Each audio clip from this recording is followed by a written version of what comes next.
Polite Enquiries, India, England, Day 2 at the Chepauk.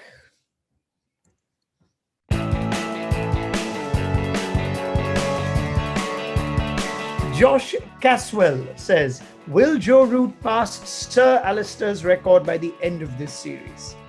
I think he needs 4,000 more, doesn't he?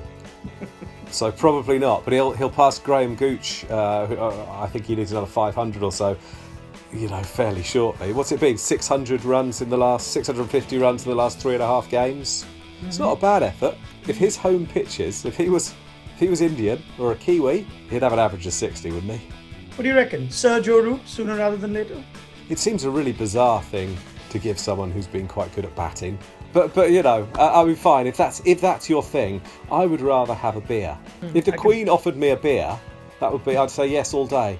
No thanks to the knighthood, in case you were about to ask. Sanjay Patel asks, the Chennai groundsman told Cricinfo he was preparing a pitch with an English look. Does he also think that a masala dosa is part of a full English breakfast? I get that reference. I mean, I presume he's never been to England. It was mind games. He was trying to tempt England into bowling first after winning the toss. Well, NASA might have fallen for it. Oni Akhtar, why are India playing their net bowlers? That's harsh. That's brilliantly harsh. I think the seamers have bowled really well, and Ashwin's bowled pretty well as well. So Rohit Sharma didn't bowl very well, did he? He's the one I'd be picking on. I did think it was interesting how the TV comms were trying to be positive, clearly. When Rohit came on, they were like, this is good for India, that Rohit's bowling again. It's not great, is it? He doesn't come on if England are 100 for 8. He's had a shocking couple of days, poor Rohit Sharma, including that drop chance towards the end of the day. David Lee, because of COVID-19 rules, how difficult is it to look after the ball, in inverted commas, in continental conditions? Yeah, that's a very good question. I think that's a good point, because that ball it looked older than Joe Biden. It needed a polish like Joe. It looked really, really knackered. I don't know how much difference a bit of spit and polish would make. I mean, they're still allowed to sweat. Yeah. And they're still allowed to rub that on the ball.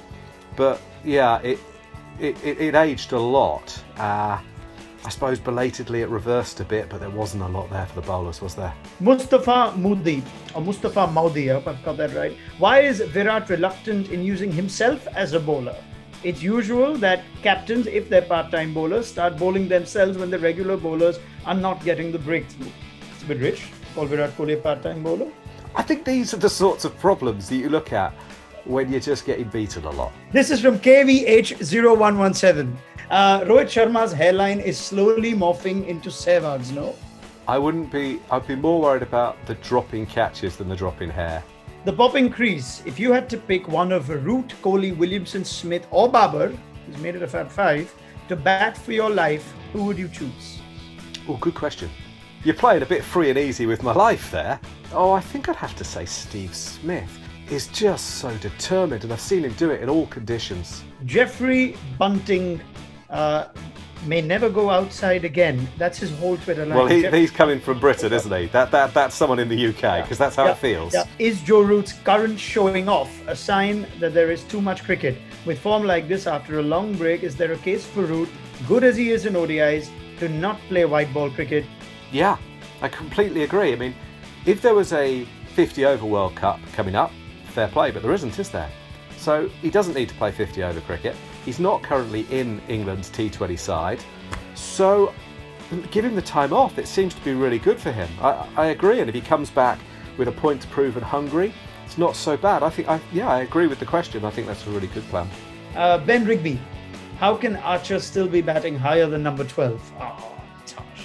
It's harsh, but not entirely without a bit of substance. I saw him donk a few in the IPL. I was like, geez, this guy's good. I know, but this is a slightly higher standard, yeah? Cow Corner podcast. Can we mobilise furious fans across the world and please remove the no-ball horn from Test cricket? I actually like it. It does sort of remind me of India. I once, on one trip, I went a bit mad because I was in a hotel room where you could just hear the horns all the time from the motorbikes. I don't love that noise. If you horn someone in England, it's it's probably a little bit worse than murdering them.